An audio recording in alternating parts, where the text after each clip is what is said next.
Assalamualaikum warahmatullahi wabarakatuh.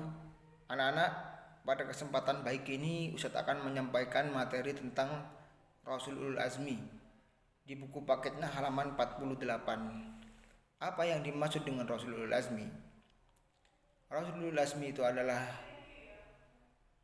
Rasul yang memiliki tingkat kesabaran dan ketabahan sangat luar biasa. Itu yang dimaksud dengan Rasul Ulul Azmi. Di antara 25 nabi yang wajib kita ketahui, hanya ada 5 nabi ulul azmi.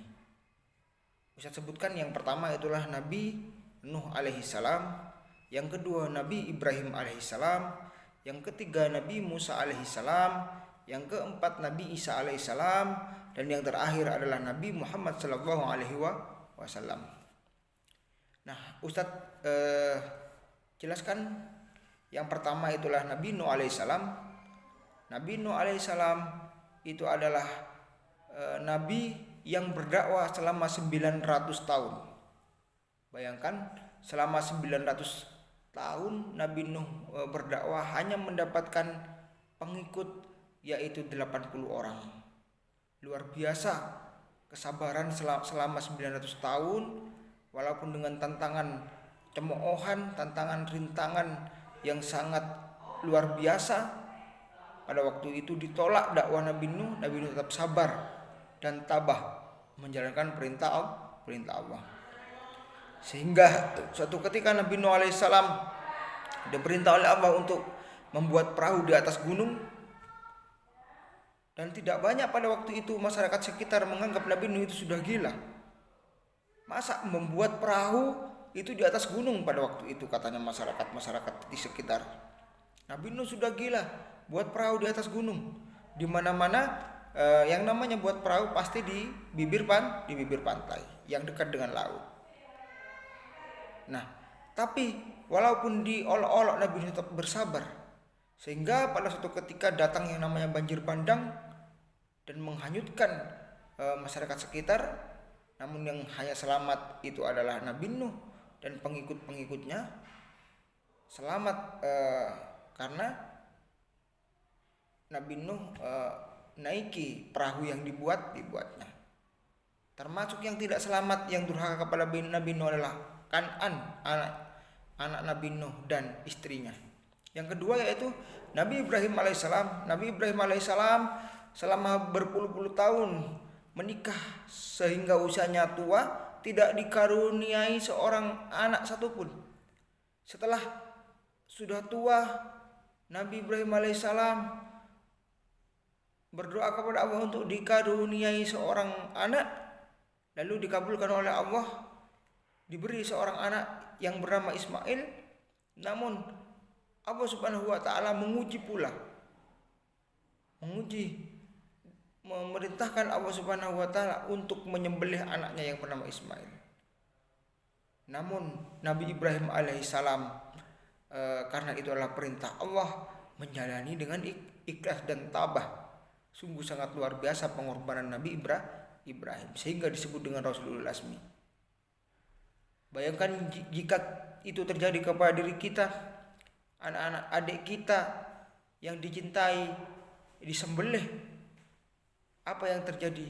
Tentu diri kita akan tidak tega melihat adik kita disembelih. Namun Nabi Ibrahim menjalankan dengan sabar. Hingga pada akhirnya Nabi Ibrahim tidak jadi disembelih dan diganti oleh domba. Tapi itu adalah pengorbanan yang sangat luar biasa oleh Nabi Ibrahim alaihissalam. Yang ketiga adalah Nabi Musa alaihissalam. Nabi Musa alaihissalam beliau berdakwah di tengah-tengah pemerintahan seorang raja yang sangat biadab, bahkan mengaku raja tersebut sebagai Tuhan, yaitu raja siapa? Raja Fir'aun, sehingga menjadi musuh utamanya. Maka oleh Allah Subhanahu wa taala raja Fir'aun ditenggelamkan di Laut Merah.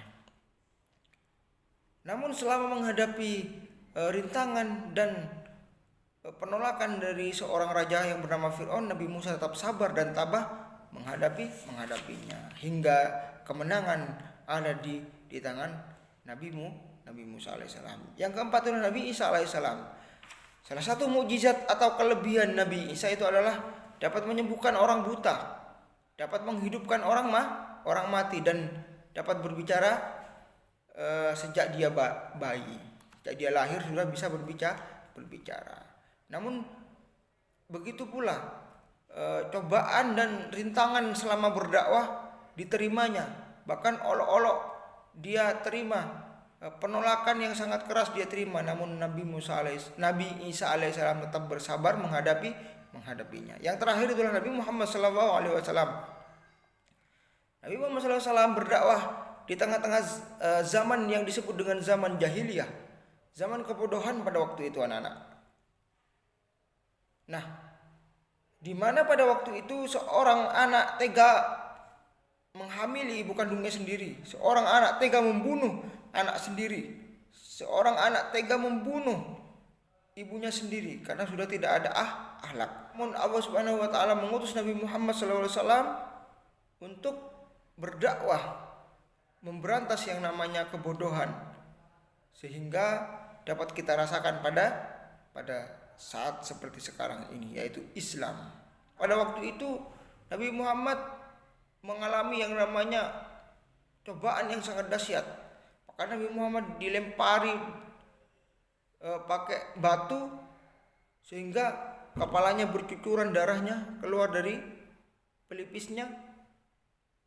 Lalu apa yang terjadi? Nabi Muhammad tetap bersabar dan menerima itu sebagai ujian, sehingga Nabi Muhammad mendapatkan gelar Rasulul Azmi. Mungkin itu yang dapat saya sampaikan. Kurang lebihnya mohon maaf. Wassalamualaikum warahmatullahi wabarakatuh.